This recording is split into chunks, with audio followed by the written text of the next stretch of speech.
Welcome to Her Life Unscripted podcast, inspiring burnt out, stressed out, and stretched thin women to embrace the unscriptedness of life.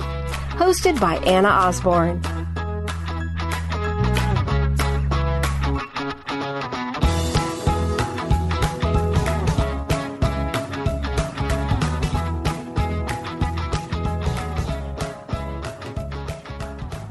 Hello, ladies, and welcome to Her Life Unscripted episode 51. I am your host, Anna Osborne, and I am simply delighted to be here with all of you today. It is a beautiful spring day, and allergies are fiercely in the air. I have had my lovely son, who apparently has allergies, waking me up in the middle of the night to let me know that his nose doesn't work because it's so plugged up. So we are deep in the throes of pollen and freshly cut grass and all those amazing things that make spring just delightfully how it is. Actually, funny enough, my husband and I are coaching our 5-year-old twins t-ball team. Now, this is my first experience coaching at all. My husband has coached for years, and the youngest age he has ever coached, I believe, was junior high. So coaching 5-year-olds is a totally different experience for both of us. I am finding that I'm having so much more fun than I thought I was going to be. And I think my husband learned very early is that it was a lot of herding cats and not a lot of drills in the ways that I think he traditionally thought practice was going to run. But we had practice a couple weeks ago, and they had literally just cut the lawn maybe the day before. I mean, it was freshly cut grass. And my son is kind of just being silly and tripping and rolling in the grass and doing only the delightful things that 5-year-olds can do. And about halfway through the practice, I mean, his poor eyeballs are like swelling shut, and he's just got hives like going back of his neck, like all on his face. And of course, I have no Benadryl on me or any sort of allergy medication for him because I don't know that he's that allergic to grass. So a couple of the parents are like, are we done with practice? I'm like, oh no, he's fine. We'll just roll with it. And so I'm sure they all thought I was the most neglectful mother in the world, but we got him home and got him some allergy medication and got him in the shower, and he was good to go. So now I have been smart enough to put that allergy medication in the baseball bag. If I forget before we go to the ballpark, I definitely have the ability to dose that child up. But allergies, such an amazing, amazing part of spring. So that is where we are at in the beautiful Northern California area. And I am really excited for us to be rolling in our April topic of why women rock.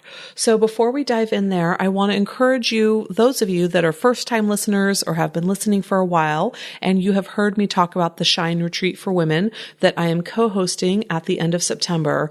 We are getting some amazing registrations, a lot of great engagement. People are just so fired up about it. And I really would love to encourage you guys to sign up. We would love to have you there. You can visit shineretreatforwomen.com to get more information. But it is just this amazing retreat where we are going to be working with women, all types of women that are coming alone because they're really needing some soul healing, women that are coming as a girls trip or as a mother-daughter or sisters that are just needing to slow down and spend some time together, just nurturing themselves and that relationship.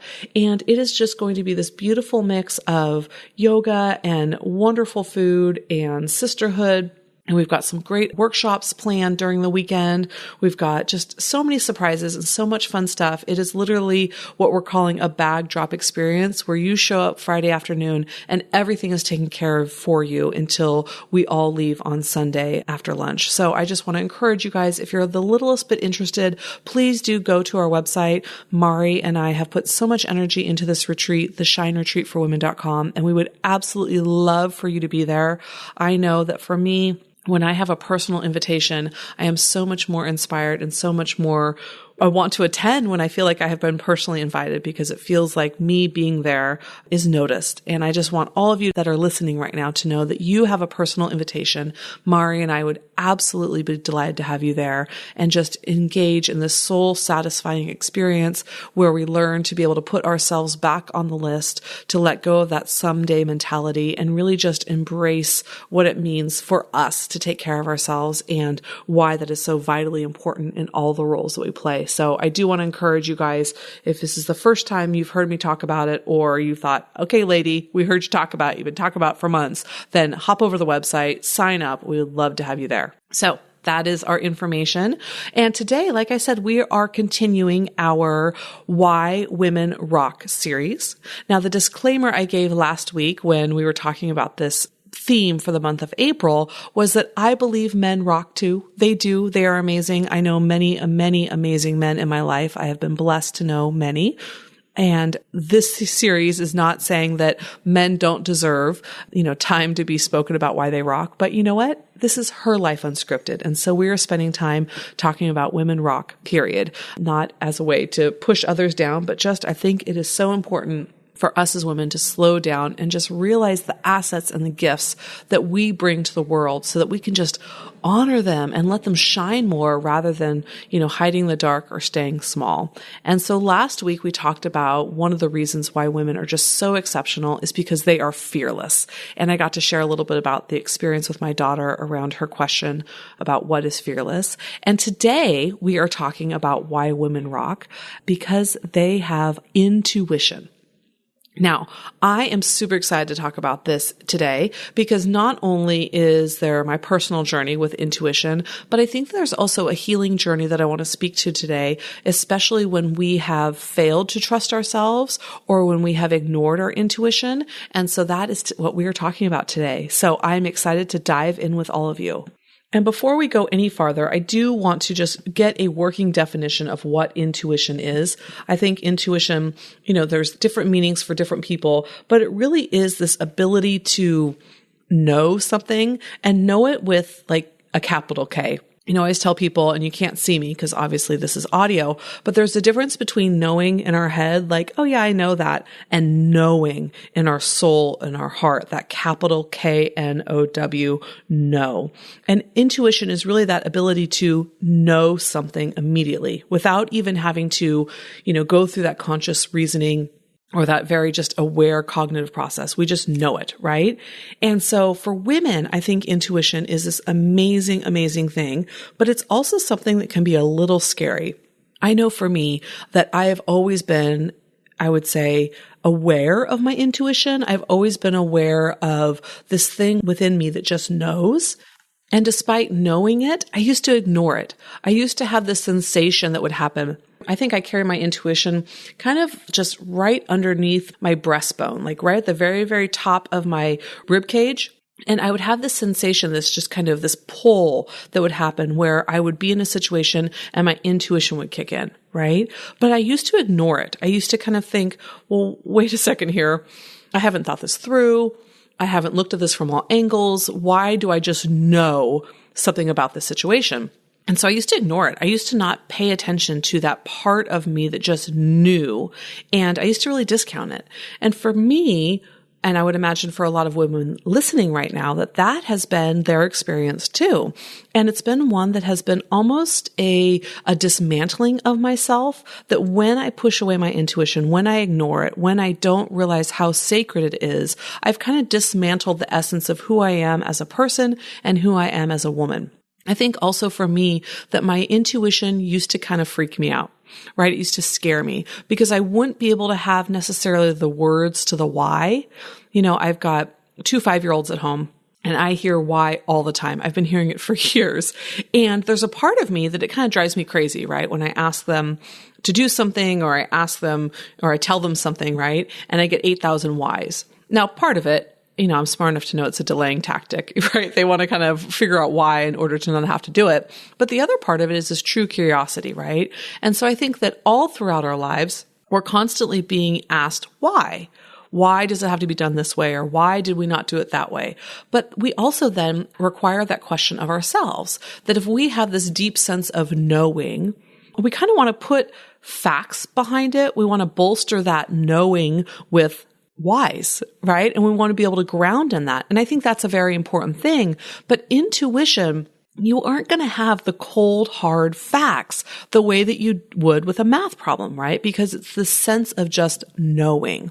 And so before, for me, I think it used to kind of scare me a little bit that I would have this strong sense of knowing and I didn't necessarily have the facts or the data to back up why I felt something, why you kind of knew something wasn't going to work or had a bad feeling. Like I just didn't have the information to back it up. So I'd ignore it, right? And I thought, well, that's kind of weird, right? Who am I going to say to somebody, well, we should really do this because it just feels right, right? And so I used to discount it.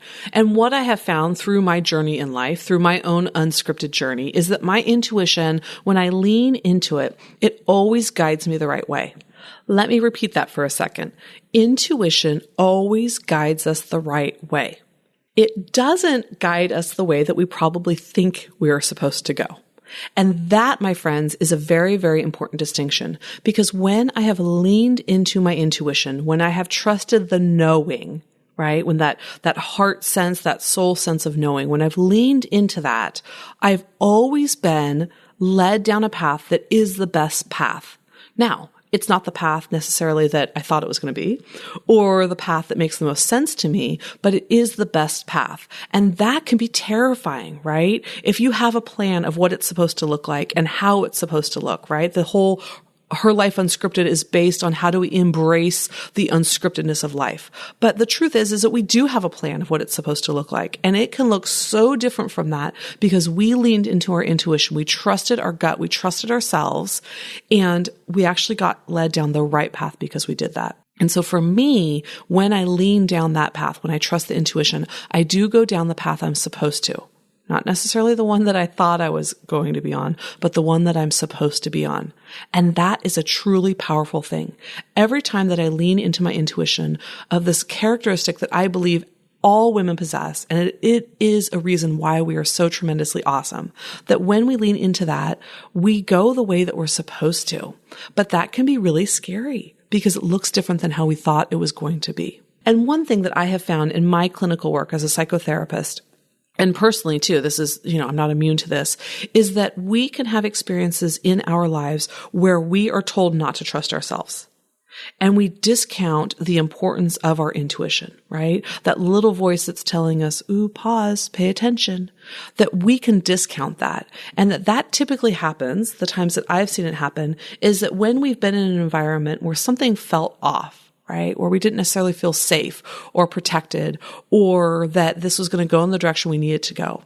And we verbalized it, right? This happens to kids a lot of the time where they say, oh, this doesn't feel so good, right? I don't like this, or something doesn't feel right. And the adults in the world tell them, don't worry about it. It's not a big deal, right? And what happens over time is that whether it's a child or an adult says, this doesn't feel right, and they're told by the environment around them, no, it is right. Don't pay attention to that. That over time, it can give us the message that we should not be trusting ourselves. And what happens, sadly enough, is that we actually stop trusting ourselves. And so what I want to encourage you guys, if you have had this experience where you have been in situations, whether it was, as a child or as a teen or a young adult or now later on in your years, where you have felt that sense of knowing that you needed to pay attention to it, and for whatever reason you didn't, I want you to forgive yourself. I want you to forgive yourself. And I know that that is a hard thing to do, but it is an absolutely necessary part of our journey as women, especially women tuning in and paying attention to our intuition, that we have to release ourselves of the responsibility of the times we didn't trust our intuition. Because if we hold on to that and we shame ourselves or we criticize ourselves because we should have known better, we will hold that scar as a current infected wound for so long that it just has so far-reaching negative impacts on our life. Versus if we are able to find a place of healing, find a place with peace of, yes, there was information that could have led us towards a different decision, but for whatever reason, we didn't take that path, of being able to let go of the intensity around that so that that wound can actually heal and become a scar, right? Because scars are just proof that we went through life. And once we're able to offer ourselves that forgiveness, right? Letting go of the hope that the past could have been any different. When we let go of that, when we truly forgive ourselves, we are able to start to learn how to trust ourselves again, to tune in and lean in to our intuition. And we do that just little by little, where we just get still, especially when it comes to making a decision. This is something I'm constantly practicing in my life, where I when I need to make a decision, or I'm in that yes, yes, yes mentality, which honestly, I had such an awakening this morning when I realized that I'm stuck in that again and I need to pull myself out, or I'm saying yes to everybody else and I'm not paying attention to what I need and my family needs and my partnership needs, right? That when we're in that yes, yes, yes, we just make decisions so flippin' rapid. Right? And so in order to be able to just get to know our intuition, right? To reacquaint ourselves with this just majestic part of us, we have to be able to slow down. And I know for a lot of women, that can be really scary because what happens if I slow down? What are the things that I'm going to discover? And quite honestly, we can discover some amazing things about ourselves, but they can also be scary, right? It's going to lead us down a path that we may not be super prepared for. I've got all the plans here. I've got all the ingredients for this recipe I'm going to make. And then you tell me that you're changing up the dish on me. Yeah, that's what intuition does sometimes, right? And our ability to pivot and lean into it and follow it is so tremendously important. But we have to be able to learn to trust it and to have the faith that is going to lead us down the path we are meant to be on. And we kind of have to make amends with it, right? We have to find peace on that journey of saying it looked so different than I planned.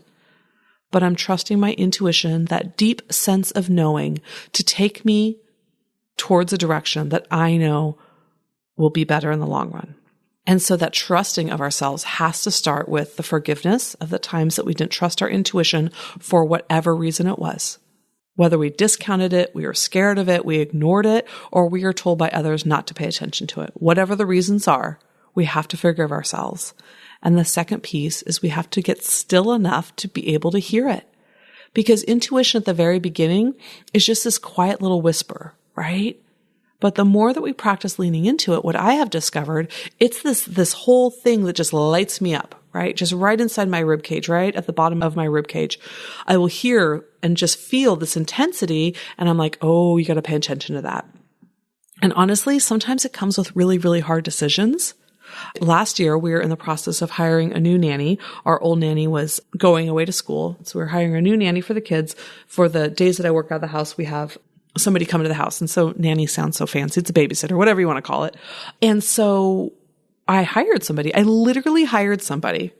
And I just felt like it wasn't the right decision for our family. And I couldn't not pay attention to it. And so I had to call this poor gal within, I want to say it was within 24 hours of offering her the job. And I had to tell her that I'm sorry, but I had to rescind the offer. And I felt like such a piece of garbage that I had offered this poor girl a job.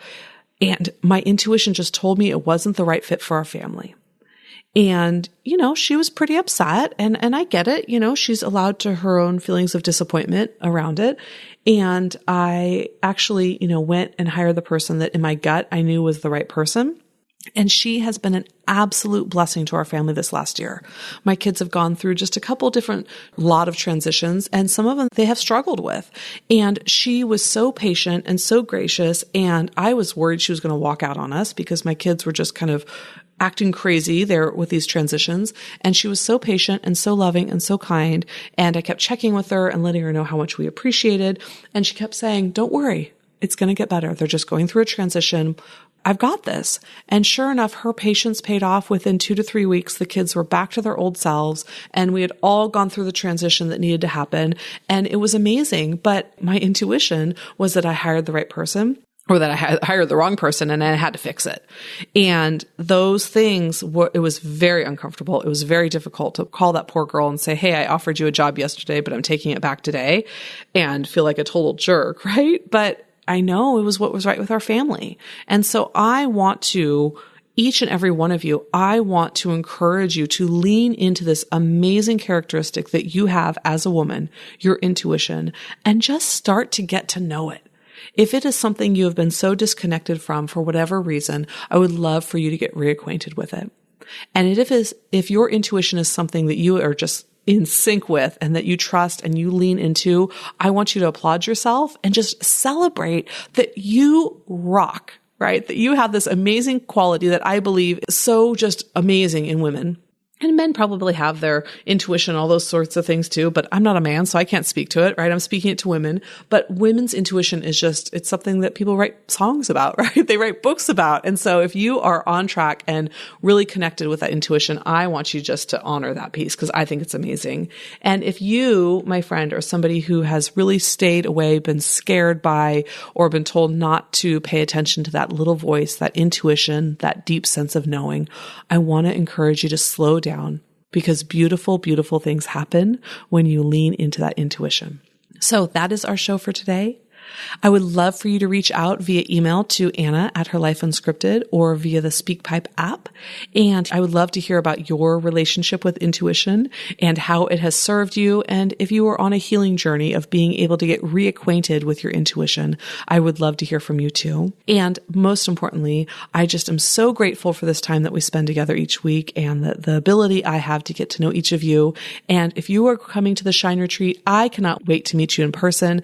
And if you are on the fence and you were wondering whether or not that retreat was the right thing for you, let me tell you that it is. This experience is going to be so healing and so connective and so fun and so nurturing and just full of so much that we cannot wait for you guys to be there.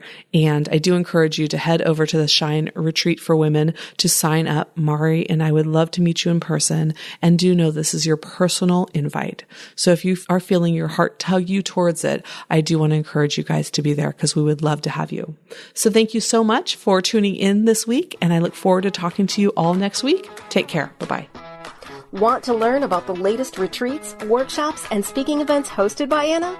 Head over to herlifeunscripted.com to get in on all the juicy details. Don't forget to subscribe, rate, and review the podcast so we can continue to grow our amazing audience. Lastly, be sure and send in your voice feedback via the SpeakPipe app or to Anna at herlifeunscripted.com. We can't wait to hear from you.